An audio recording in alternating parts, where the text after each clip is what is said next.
Hello and welcome. Good evening, good afternoon. My name is Alex and it's time to talk about game week number 16 in Fantasy Premier League and of course the team selection for game week number 17. I made two reactionary transfers for -4 and I already made a transfer for game week 17 and I can't wait to share that because these are differential moves that will help propel your rank as Lewis Hall did. This is how my team looks like. And I would be talking about maybe your potential moves and the players that you want to get rid of your team because we have this Cunha situation who is going to be banned. We don't know exactly when. And then, of course, some other players will be suspended like Ait Nouri if you still have him in your team. I thankfully yeeted him out of my team previously before for Kirkus. I thought that he was the ultra super differential and it will be a surprise for you. I already transferred him out.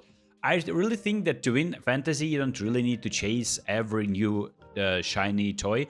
I think it's more about like picking up on a trend. And I noticed that Leicester are playing with a very weak defensive line and midfield line as well. I think they had like a few players suspended or injured. And it was pretty evident for me that not only a clean sheet for Hall, but maybe some cheeky bonus points are on the horizon. And in fact, he provided 2 assists and got that clean sheet as well. So 15 points from Hall. I think single-handedly Hall promoted me to this literally almost elite category where I'm competing with fantasy creators who are doing this as full-time job.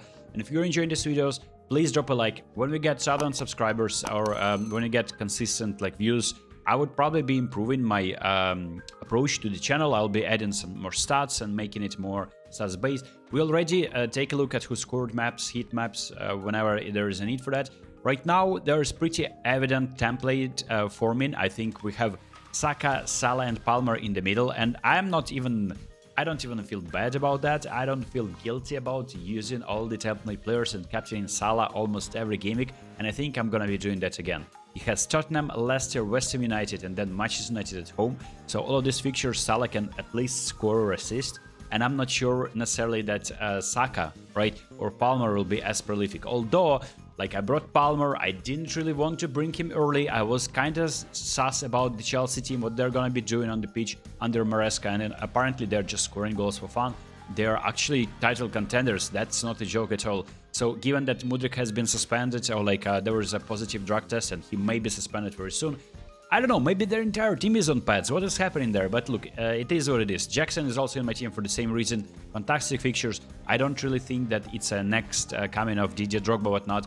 He just has some fantastic fixtures ahead of him, and Cole Palmer are gonna be supplying these tap-ins and hopefully giving me the points. And I already made the transfer, and I made it early. If I were to do this like completely like dedicate my free time a lot, I would be informing you about my transfers. But I had to do that because the price of Ait Nouri would have been dropping probably, or I know for sure that not Ait Nouri, sorry about that. Ait Nouri definitely probably dropped if you still had him. I already transferred him out like 2 games ago. For Robertson, I think he was rising in price, and I decided just to buy him early ahead of Kirkus blank, and he was supposed to bring points against West Ham. I just noticed that if you can't keep a clean sheet against West Ham at home, I think I just can't be... Yeah, West Ham is a team that can always score, but who do we really trust as a defensive asset other than Arsenal or Liverpool defenders? And then we see for Arsenal, maybe tripling up on Arsenal defenses. Again, I need Hero Darkness, my old friend. I already did that before. Saka was doing beats for everyone, and I didn't have Saka, and I had triple Arsenal defense, and I had Saliba for a -1 or -2 points for a red card. So I just don't know. I already doubled up. It's Timber and Hall who are going to be starting for me. Robinson, another defender, and my cheeky transfer, right? So I decided to do it literally last minute before the deadline. I think it was 15:21, right? So deadline was 15:30. So I couldn't really inform it. It was a spontaneous decision, a knee-jerk decision. And I lost some points, but I'm really happy to see no Cunha in my team, and I'm really happy to see that I have Isak as well in my team. So the transfers were Guardiola to Timber. I lost 1 point. I was really happy to see Man City clean sheet being mudded by Manchester United, Ahmad goal and Bruno Fernandes goal, because otherwise my player that I had before would have been on 15 points. Timber, I think it's a better option overall. He's just a reliable player, in my opinion. I just hope that he's not going to be rotated during this Christmas Boxing Day period. And speaking of Isak, he's just phenomenal. And it feels like Liverpool are picking up form again. I had Isak at the start, like everyone else, and he didn't perform. We eated him out. I had him again, and apparently he was injured. I transferred him for Nicholas Jackson, and I transferred him again, and I'm really happy to see. This is actually a little bit different from template. So you have Nicholas Jackson and Isak together. Joao Pedro is the only player that is actually quietly syncing it up, and I think I would like to get rid of him for Evan Nielsen maybe, low-key, or maybe any other cheap differential, maybe even low-key. You know what you can do as well? You can try and get yourself Højlund. So Højlund would be an interesting differential. Manchester United don't have like extremely great fixtures, but they just rolled Manchester City. Obviously it was not like that, but they won a game. Ahmad would be a nice also differential, but I don't see a reason to get rid of Mbeumo ahead of like home fixture to Nottingham Forest. Besides, I already made my transfer. Then it's Brighton. Obviously there's Arsenal, then it's Southampton as well. So Mbeumo can be easily my player, and I was really happy to see him score against Chelsea too. Not only mudding the clean sheet of Chelsea defenders, but also so many people sold Mbeumo. I thought that there is no need for me to do that, and besides I had other players that needed to be put out. So 76 points is -4 hit. If I didn't make those two moves, if I didn't transfer out Isak, Cunha and Guardiola for Isak and Timber, I would have been like 3 points higher. Like it would be nice, but I would still have to make these moves. So maybe I wouldn't be maybe I would have saved like over like 4 points, but it's just peace of mind that I have Isak right now, and besides a lot of price changes happened. So this has been the review of the game week and my team that you will see fielded. I think there will be no changes. I will probably not be taking any hits. The only question is whether Rodgers starts over Joao Pedro or maybe another player, just because Rodgers plays Man City, and Man City can be conceding goals, in my opinion, again. And yeah, it looks like the team is falling apart, and it looks like they're playing to suck Guardiola, which is very weird. I've seen the patterns. I was Manchester United for like a decade. Maybe that's finally happening for City. Let's take a look at English Premier League players' teams and also some of your favorite creators and maybe interesting personalities. Mo Salah is actually actively making transfers and maintaining his team. He captained himself. He has Matters as well. So Matters can be actually that differential that nobody is talking about.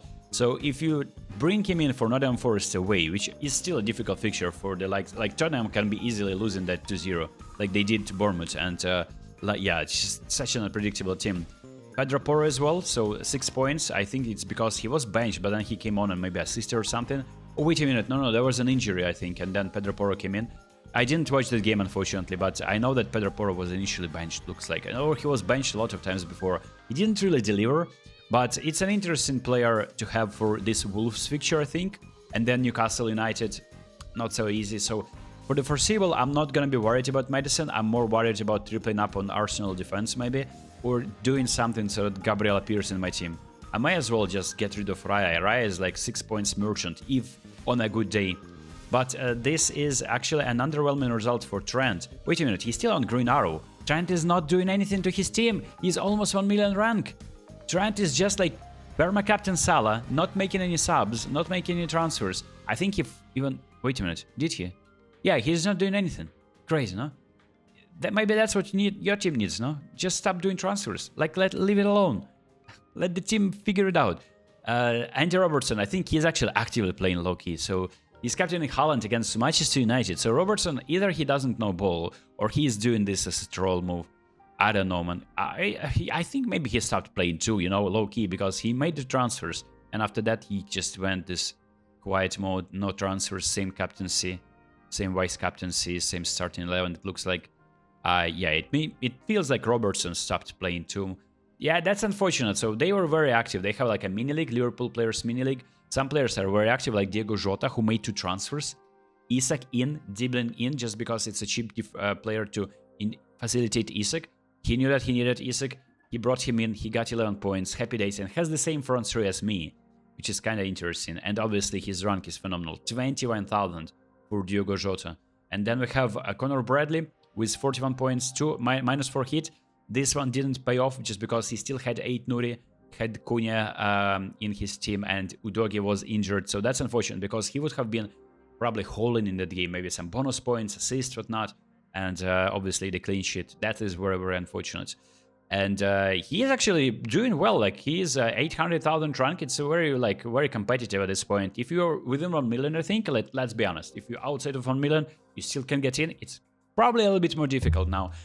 But by the end of the season, a lot of people will fall off, and even those who are within 1 million, they just lose interest in the game, or just if you are keeping up with the deadlines, making transfers on time, or like making sure that your team is well maintained, I think you will eventually get to 1 million. It's not that difficult. We have James Justin, who is about to get there, 1.5 million. He captains Salah, has Cunha, has Nicholas Jackson, and he has himself, who obviously, that was battering, bro. Like, Newcastle were all over them, but I think that's just because they didn't have their main defensive midfielders. Then you have Reece James, who is making 2 transfers apparently, bringing in Palmer finally. Like, Reece James, I was actually questioning whether it is his team, because he only had Sanchez before from his team, and now he finally brought in Palmer, captaining him, and only getting 3 points from that situation, because Palmer gets 1 bonus points without any returns. And obviously that's not a clean sheet point, he lost it. And we have Anthony Gordon, 74 points, crazy result. He trusts in his teammates, has himself in his team obviously, and then he captains Isak. And his defense is Holding, Guardiol, Gabriel, Schär, Raya, and that is an insane result. And that definitely propels his rank. I think he was like 4 million rank before. It's not looking good for Joe Willock. He's getting 36 points. It's less points than the previous game week, and he's getting another red arrow. And Stormzy, it looks like he's finally getting a green arrow, and it is long due. And he also took a -4 hit. He's not... Wait, he brought in Salah, of course. He didn't have Salah for a longest time. He sold him in September, and then he realized that he made a mistake. He brought him in. Brought in Trent, who is not returning points. I think Trent is literally the biggest trap that everyone is talking about. I would be staying away. Obviously, he can deliver against Leicester, but will he start in that game? He played only 60 minutes in the cup today, in this week. And then, I don't know, what are the plans about him? And then we have West Ham, Man United, Nottingham Forest. I just don't really see clean sheets there, given that there is going to be suspension for Robertson against Tottenham, I guess, right? What? Maybe he served it. Wait a second. He probably served it in the cup. Yeah, but so, I mean, nonetheless, it's just, these defenses, I would love to have a Liverpool defender, but I don't want to tear my team apart for that, you know what I'm talking about? And he has Gordon captain, and he's delivering some points. Differential captain, that's the only way, I think, for Stormzy to get out of this very, very miserable rank. And then we have Kai Sai with 40 points and a red arrow, who'd have thought? And he has 8 Nuri with -2 points. If you were following Andy Let's Talk Fantasy Premier League channel, whom we're going to be taking a look at, whose team we're going to be looking at right now, he was in his live stream and he donated saying that Gabriel is out. And that super chat definitely caused some stir, but we all know that he was trolling. Why? Because he didn't have Gabriel himself. So there you go. So he really wanted Gabriel. He would have wanted Gabriel ahead of 8 Nuri probably now in hindsight. And then I have Raptor, FPL Raptor. He has 53 points, and we are actually pretty much, we have the same rank. Right, and then we have FPL Focal with 54 points, and actually quite a good result. And he's improving on his rank, almost 100,000. It's on the horizon for him. And then we have FPL Harry with 51 points, and this looks like not a bad outcome. And given that he has still 8 Nuri and Cunha, I think he made already the transfer, so the move was Isak, and then he sold Semenya for Enzo. And yeah, so Isak is there.